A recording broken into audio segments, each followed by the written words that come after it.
Hello, everybody. This is Gerald Celente, and here we are, one day after Independence Day, July 4th, or what used to be Independence Day. And we have with us a man who really knows about the true meaning of independence and what the founding fathers of the United States believed in, with a thing called, first it began with the Declaration of Independence, life, liberty, and the pursuit of happiness. And now happiness is a dirty word, as is life and liberty. And a man that knows the Constitution and the Bill of Rights, and I say it over and over again. I'll put him up against anybody in America or around the world to really talk about the truth of what the founding fathers believed in and what they fought for. And Judge, it's one day after Independence Day. Thank you for being here. It's a pleasure to be with you, Gerald. Independence Day, of course, marks the beginning of the last just and moral war that Americans fought, which was a war to secede from a tyrant, King George III. Yep. And as you said, the last war, how many we fought since then? Oh, God. Probably, if you count all of them, well into the hundreds. Most people could only name a half dozen or so. But they were all wars of opportunity or wars of empire. The only moral one was the revolution. Yep. And again, look what they did to the Native Americans, you know, how they slaughtered, what, about 13 million of them or something? Right. And violated every agreement that they made with them.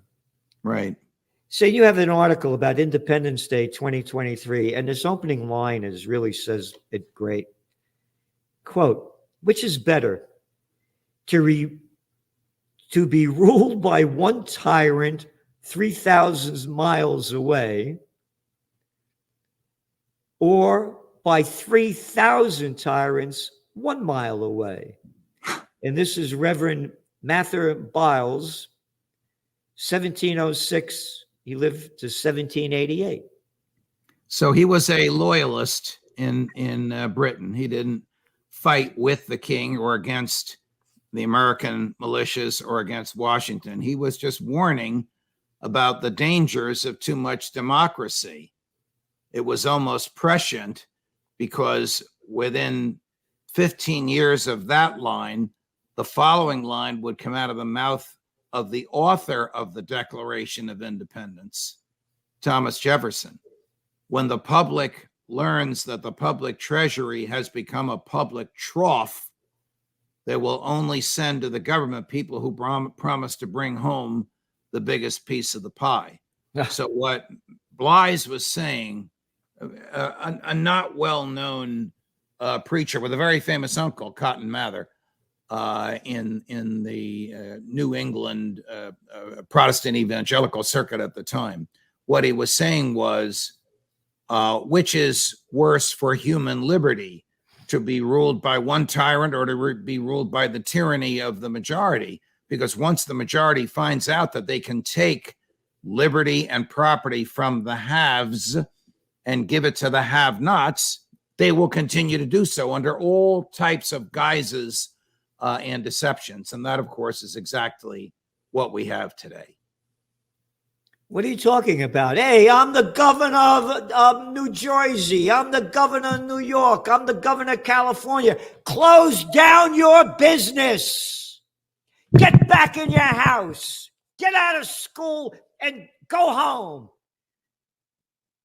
Oh, is that the tyrants he was talking about? Those are the popularly elected tyrants. And because we have voted for them, although you and I didn't vote for any of those that you just mentioned, but because a majority of those who voted for them, there is an aura of authenticity to their tyranny. So which is worse, the tyranny of the majority or the tyranny of a madman? At some point, a madman sleeps. At some point, his cupidity and his avariciousness is fulfilled. But the tyranny of the majority never ceases. The majority always wants more and more and more from the haves to give to the have-nots, because by getting the have-nots to rely on the largesse of the government, they get the votes of the have-nots and they stay in office. And that's really their principal goal is to stay in power. Well, I would say it's both sides because you have the power of the one, too. Hey, I'm little Georgie Bush. My daddy was George Bush. My granddaddy was Prescott Bush. I'm the president of the United States. We're going to get that guy Osama bin Laden dead or alive. I want that guy Assad out of there. Always has a Nobel Peace of Crap Prize winner, Barack Obama. I want that guy Gaddafi out of there. The Congress, because it's the one that's doing it as well. They've given the correct. We got both. We got tyranny from the top and the bottom. You're exactly right, because the Congress doesn't give a damn about the Constitution, and the Congress is afraid of being voted out of office if they make hard choices. So they slowly cede away their power to the president. The War Powers Resolution, which I wrote back last week, lets the president fight any war he wants without a declaration of war from the president. It's profoundly unconstitutional. The Supreme Court has ruled right on point that Congress can't give away its authority to another branch any more than the president could give his away being commander-in-chief of the military to the Supreme Court. It just simply can't be done, but Congress does it and gets away with it. And Congress has turned the president into a prince, whether you take Barack Obama or George W. Bush, or go all the way back to FDR, who signed an executive order saying, surrender your gold. Give us your gold. Yeah. I just ordered it. And people began to turn in their gold until somebody said to FDR, well, you can't order it. You got to pay for it. Or give us your gold for $25 an ounce. And what did the feds do with it? They sold it for $35 an ounce. Yep. I mean, this is just tyranny at the highest sort because the Congress has permitted it and authorized it. And then the power that the Congress in the 1933 gave to FDR is still there for Joe Biden to use today. And it's the same with Harry Truman and Dwight Eisenhower and JFK right up to Joe Biden. In every era, the Congress gives more authority to the president, making him or her more and more like a prince or a princess. Well, of course he is. Every time these clowns go anywhere, they roll out a red carpet for him, and all the little boys and girls in their military drag salute. They are. They're, again, we are ruled by one tyrant, and we're ruled by 3,000. Well, what you guys said, it's both sides right now. And correct. You go on to say, this is really very, I read this and I really want you to talk about this. No liberty-minded thinker I know of seriously argues today in favor of hereditary monarchy. Well, again, we have it when you look at the Bushes and one after another. It's one big club and you ain't in it. Little Andy Cuomo, the list goes on. But many of us are fearful of an out-of-control democracy, which is what we have in America today. I say tyranny because there remain in our federal structure a few safeguards against runaway federal tyranny, such as the equal state representation in the Senate, the Electoral College, the state control of federal elections, and life-tenured federal judges and justices. And then you go on to say, of course, the Senate, as originally crafted, did not consist of popularly elected senators. Rather, they were appointed by state legislators to represent the sovereign state as states, not the people in them. Could you explain that? So James Madison's genius was to construct a federal table with three sides. At one side was the president, the concept of nationhood or statehood. On the second side was the people in the House of Representatives. On the third side were the states. Remember, as Ronald Reagan said in his first inaugural address, the states formed the federal government and not the other way around. The federal government existed when each of the 13 states ceded away a little bit of their authority to the federal government. By the way, if I had been the drafter of that speech for him, I would have added the following line. And the power that the states voluntarily gave to the federal government, they can take back. That line is not in there, but if I drafted it, I would have pressed him to add that line. When Woodrow Wilson and the progressives in that era, Republicans and Democrats, Teddy Roosevelt was as much a proponent of this as was Woodrow Wilson, voted for the 17th Amendment to make the senators popularly elected. It became a glorified House of Representatives. It didn't represent the states as sovereign states. It was just a House of Representatives all over again, but for 6 years instead of 2. So the needs of the states, their recognition as sovereign entities, their ability to nullify federal behavior inconsistent with the federal Constitution, all of that went away like that with that amendment. Wow. You have so much in this article, and this will be out tomorrow. And again, for more information, you go to the judge's channel, and it's Judging Freedom. And he has great, great interviews. www.judgenap.com. And you go on also to say about, I didn't understand this. Had Madison been alive during the presidency of the anti-Madison Woodrow Wilson, who gave us World War I, the Federal Reserve, and the administrative state, the popular election of senators and the federal income tax, he would have recoiled at a president destroying the three-sided table, which you just talked about. What's the administrative state? That's the FDA, the EPA, that area of the government that never, the Federal Reserve, it never changes no matter who's in the White House. It's not recognized in the Constitution. It's neither fish nor fowl. They write their own regulations, like the FDA can regulate a mud puddle. They enforce their own regulations. They interpret their own regulations, and they punish people for violating their own regulations. They're really, as I said, alien to the Constitution, but they get bigger and bigger and bigger. They employ probably 500,000, they employ, about 500,000 people. They're the permanent bureaucracy in Washington, D.C. that really runs the instrument of government, and they don't change no matter who's in power. Even when Donald Trump appointed a more rational-minded head of the EPA, they still came out with these crazy regulations preventing you from building on your own property. The FDA, you and I have railed against vaccines and mask mandates. The FDA is the ones that are responsible for all of that. The FDA under Donald Trump, the most anti-administrative state president in the modern era, still was saddled and burdened with all the laws that previous Congresses have written that gave all this authority to the administrative state. Wilson's idea was the people are too stupid to govern themselves. They need experts. So let's hire doctors in the FDA. Let's hire scientists in the EPA. Let's hire engineers in the Federal Trade Commission to figure out the best way to get goods from New York to California. All these experts will tell us how to live, and they won't have to run for office. They won't be subject to politics. It's a disaster. It's a constant bureaucracy that never changes. It's big government spending and growing and regulating more and more and more with every tick of the clock. A constant bureaucracy that never changes, just gets bigger and bigger.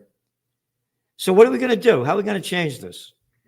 Because we just had... if Bobby Kennedy is elected president of the United States, one aspect of this administrative state is the CIA. I didn't even talk about the intelligence and law enforcement. The FBI and the CIA are examples of this. They don't change no matter who is the head of them. If Bobby Kennedy is elected president of the United States, there will be no money for the CIA and their budget. So after a year or so, because their budget is always a year behind, they'll go out of business. I don't know what he'll do with the FBI, but I'm sure he will curtail them significantly. He's the only one saying those things. Donald Trump and Ron DeSantis are both saying, although DeSantis has walked back on this because the big government Republicans jumped down his throat, we shouldn't be in the war in Ukraine. Bobby Kennedy, of course, takes the same view. Bobby Kennedy will pardon Julian Assange and, quote, build a statue for him in Washington, D.C. Not my words, Bobby's words. He is the last best hope for shrinking the government down to the size that the Constitution prescribes for it. Well, as you know, I really believe that RFK Jr. will be the next president of the United States, minus a wild card, because you can never predict the wild cards that'll be played. And one of the wild cards are, when all else fails, as you know, I say, they take you to war. And this war in Ukraine, they just keep ramping it up and ramping it up. And now the baloney being spilled out by this guy who used to be a sitcom actor in Ukraine and played the piano with his penis. There he is over there, Zelensky. I'm not making this up. He's saying now that Russia's going to bomb the nuclear power plant that they're in control of. And that's making all the news. And week after week, we're seeing more and more articles coming out about the possibility of a nuclear exchange. If this happens, it's the end of life on Earth. It will probably happen, if it happens, with the Ukrainians bombing their own nuclear facility so as to enrage NATO. Now, Gerald, you're talking about something that could happen as we speak. Yeah. NATO is meeting on July 11th. That's next Tuesday. If he plans to enrage NATO, his people will attack that nuclear facility before July 11th. So there's time for the damage to be done and the rage to be generated. This could happen any hour now. And there's any hour. Yep. And there's virtually no pushback in the media. You're not allowed to talk about it. And the stupidity, again, didn't you know that Russia bombed its own Nord Stream pipeline? You're right. Russia wanted to stop selling natural gas to Northern Europe. So instead of turning it off, it destroyed the pipeline. I mean, this just doesn't make any sense at all. We all have seen Cy Hirsch's research, which the mainstream media rejects because he beat them to the punch. Yep, that the United States was behind this. And then they blew up that dam and the hydroelectric plant, which the Russians were in control of. But of course, the Russians killed their own people and blew up their own plant that they were in charge of, according to Zelensky. And now Zelensky, and they keep repeating it in the media over and over and over, says that Russia's going to blow up the nuclear power plant that they're in control of. So they're going to kill more people. Oh, and of course, Russia wants to blow up the nuclear power plant because the wind doesn't blow toward Russia at all, or Crimea. No, it only stays in Ukraine. I mean, this is insanity, and there's no pushback about it. We are on the verge of nuclear destruction. The only person who tells the truth, the only combatant, the only head of state who tells the truth in all of this, I never thought I'd say it, but I believe it in my heart, is Vladimir Putin. Zelensky cannot be believed. He will lie, cheat, deceive, and kill in order to drag NATO into this war. And it seems as though he's on the verge of a false flag, of an attack on this nuclear power plant, and then he will blame Putin. So now going back to the election, it would be insane for Putin to do that. And Putin is many things. He's not insane. He's a smart, patient guy. So now looking at this, going back to the 2024 elections, as I say, when all else fails, they take you to war. And Biden has a perfect track record of being a warmonger all his life. Yes. Well, it's his only hope for re-election. Is that he is a wartime president and the war is popular in the United States. Gerald, believe it or not, the war is popular in the United States until American boys come home in body bags. Then you'll see a radical. No, you don't see. You're not allowed to show the body bags. You forgot? I did forget. Remember, they did that with the Iraq War. Yes. Well, that's George W. and Dick Cheney. Yep. Under the First Amendment, the media can take pictures of whatever it wants, but you're not allowed on a military base when those coffins are coming out of the cargo planes. No cameras there. Yep. So it's not like the Vietnam War where they showed all this, where they call these little clowns embedded reporters. You had to be an embedded reporter in order to go to the war front. Yeah, you're in bed with the clowns running the show. Embedded. And so what I'm saying is that the people have no idea what's going on, how dangerous this is, and how we are on the cusp of nuclear destruction. Right. All because of the